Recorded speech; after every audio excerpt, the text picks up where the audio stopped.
Bonjour à tous, je suis Mika Béraud. Écoutez, aujourd'hui je vais vous faire découvrir une nouvelle catégorie de vidéos. Je vais faire des vidéos tuto qui vont un petit peu expliquer pas mal de choses sur les VAE, notamment l'entretien. C'est parti. Comme vous pouvez le voir, dimanche on a fait une super sortie avec mes amis, mais par contre le terrain était vraiment boueux. Donc aujourd'hui nous allons devoir passer quelques temps pour entretenir ce vélo. Forcément, il y a des choses à faire et à ne pas faire. Aujourd'hui je vais vous conseiller sur le lavage des vélos, notamment les e-bikes. Alors pour laver votre e-bike, il vous faut 4 petits ustensiles. Personnellement, je me sers du Hop Shifter Bike Wash, qui est quand même un des produits les plus dégraissants du marché. Je me régale avec depuis quelques années. Ensuite, nous avons pris une petite brosse toute simple, achetée à Maxi Bazar. Ça permet de pouvoir frotter au niveau du kitchen ainsi que les pneus. C'est pas mal parce que, comme tout bon lavage, il va falloir frotter si on ne veut pas utiliser de Karcher. Un pulvérisateur avec de l'eau tout simplement pour pouvoir mouiller les surfaces avant de frotter, pour éviter les rayures bien sûr. Après je me sers d'un polish avec un chiffon microfibre pour pouvoir bien essuyer mon vélo et enlever les traces d'eau, c'est vraiment efficace. Et bien sûr, après tout bon lavage, la lubrification. Et je me sers de la marque Wedlite qui font des produits de très bonne qualité à des prix sympathiques. Comme tout lavage, qui dit lavage dit eau, forcément. Donc je me sers d'un jet d'eau, tout simple, pas de haute pression. Voilà. Donc nous allons commencer par mettre du dégraissant. Ce qui est bien avec ce produit, c'est qu'il peut se mettre sur tout le vélo, on n'aura jamais de problème au niveau des plaquettes ou quoi que ce soit. Ça va très bien, je vous le conseille. Alors, on en met de partout. Comme je vous dis, ce n'est pas négligé sur ce vélo, il y a pas mal de boue. Bien le kitchen aussi.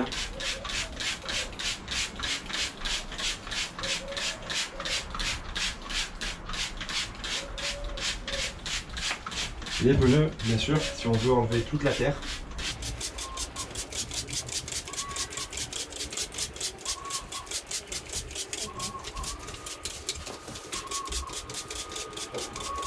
Donc voilà, mon vélo est complètement aspergé du produit Hop. Maintenant, je le laisse agir bien 5 minutes. Ça va bien dégraisser au niveau du kitchen et la boue va pouvoir se décrocher. Et là, je vais pouvoir frotter comme il faut.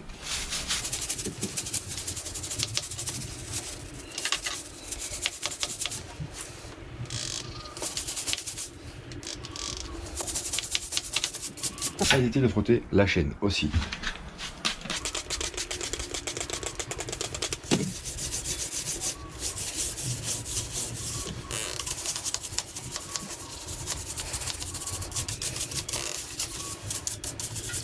Ne négligez pas les roulettes, car beaucoup de crasse s'y installent. Et si on ne le fait pas à chaque sortie, nous allons vite avoir des roulettes qui seront beaucoup plus épaisses et ça va influencer la chaîne sur le réglage des vitesses.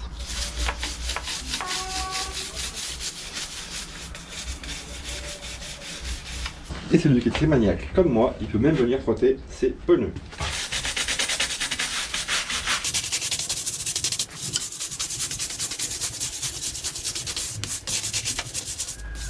Alors maintenant que le vélo est bien astiqué, que le produit a bien agi, nous allons pouvoir le rincer. Personnellement, je me sers d'un jet d'eau tout simple avec un petit pistolet qui a plusieurs différents jets, permet de pouvoir un peu plus frotter ou pas. Mais je n'utilise pas de Karcher, en plus je suis chez moi, j'en ai pas. Mais ça va très bien comme ça, car j'ai bien frotté avant.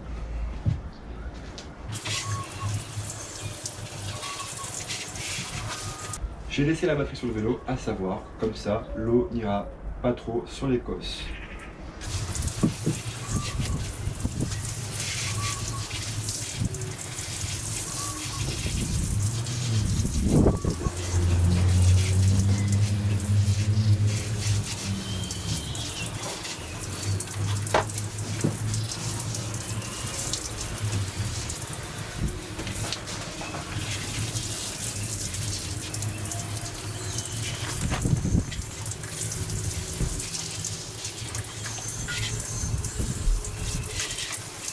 Bien sûr, j'insiste pas trop sur la partie moteur car c'est une partie qui a pas mal de branchements, donc c'est assez sensible.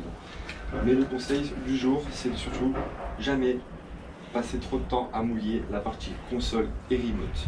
J'ai déjà eu pas mal de problèmes, surtout sur mon vélo, avec des problèmes d'oxydation dus à un lavage trop intensif au niveau du remote.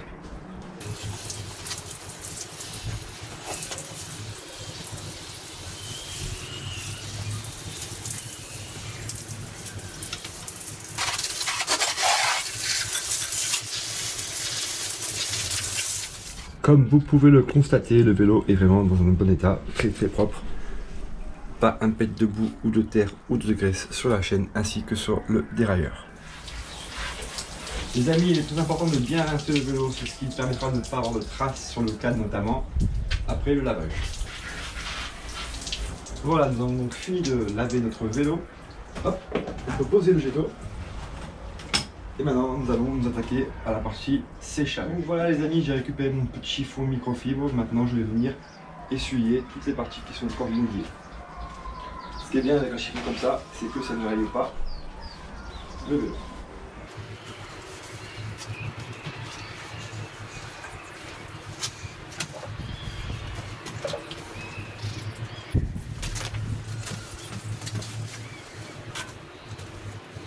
Voilà les amis, mon vélo est complètement sec. Maintenant nous allons pouvoir nous attaquer à la partie polish et lubrification.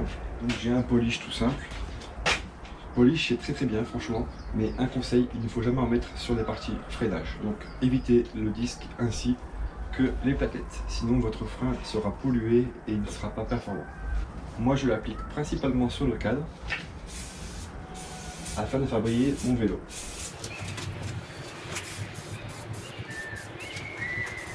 Pas la peine d'en mettre beaucoup, car nous allons venir avec notre chiffon essuyer tout ça.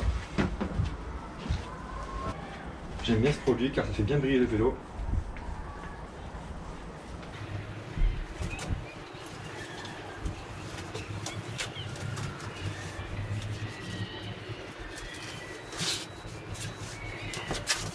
Pour ceux qui veulent un vélo vraiment impeccable, n'hésitez pas aussi à astiquer vos jantes. Alors là, je mets du polish sur le chiffon pour pas que ça aille sur la zone de freinage.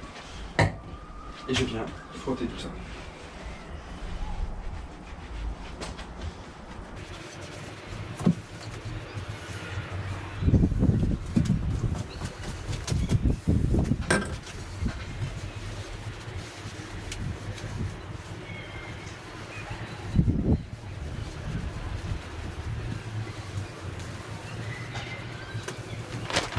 Voilà, maintenant mon vélo est totalement propre et sec et même il brille si je puis dire.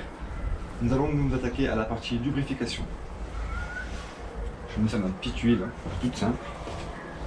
Ce que j'aime bien dans cette huile là, c'est qu'elle est vraiment très fluide et la chaîne n'est pas noire. Donc forcément le mieux c'est d'avoir un pied d'atelier. Vous pouvez voir, je suis chez moi et pas au magasin, je n'en ai pas malheureusement. C'est toujours le cordonnier le moins bien chaussé. J'admets. Alors j'ai une petite technique qui marche bien quand on est tout seul. Alors comment faire quand on est tout seul pour mettre de l'huile sur la chaîne de son e-bike? Bon, la méthode n'est pas très belle mais elle est efficace. Comment faire? Et bien simplement nous nous mettons comme ça et nous allons pouvoir lubrifier notre chaîne au beau endroit.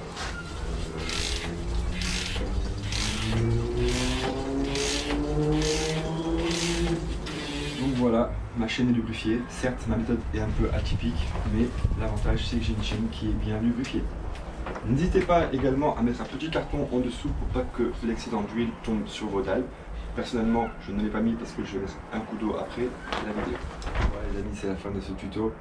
N'hésitez pas à me dire en commentaire ce que vous en avez pensé. J'espère que ça vous aura plu et à bientôt pour un prochain tuto.